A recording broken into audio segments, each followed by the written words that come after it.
ഇന്നലെ SRIT വാർത്താ സമ്മേളനത്തിലൂടെ പറഞ്ഞത്. അഴിമതി പുറത്തു കൊണ്ടുവരുന്നവരെ ഭീഷണിപ്പെടുത്തി നിശബ്ദമാക്കാൻ ഗവൺമെന്റിന് വേണ്ടി ഏജൻസി പണി നടത്തുകയാണ് SRIT. സർക്കാരിനും കെൽട്രോണിനും ഉത്തരം മുട്ടിയപ്പോഴാണ് SRITയെ രംഗത്തിറക്കിയിരിക്കുന്നത്.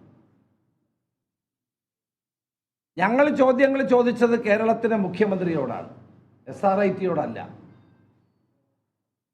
ജനാധിപത്യ സംവിധാനത്തിൽ ഭരണകൂടത്തിനെതിരായി അഴിമതി ആരോപണം ഉണ്ടായാൽ ആ അഴിമതി ആരോപണത്തെ നിഷേധിക്കാനോ വസ്തുതകൾ നിരത്തിവെച്ച് ഖണ്ഡിക്കാനോ ഉള്ള ഉത്തരവാദിത്തം മുഖ്യമന്ത്രിക്കും മന്ത്രിമാർക്കും ഭരണകൂടത്തിനുമുള്ളതാണ്. രേഖകളില്ലാതെ AI ക്യാമറയുമായി ബന്ധപ്പെട്ട് ഒരു അഴിമതി ആരോപണവും ഞാൻ ഉന്നയിച്ചിട്ടില്ല.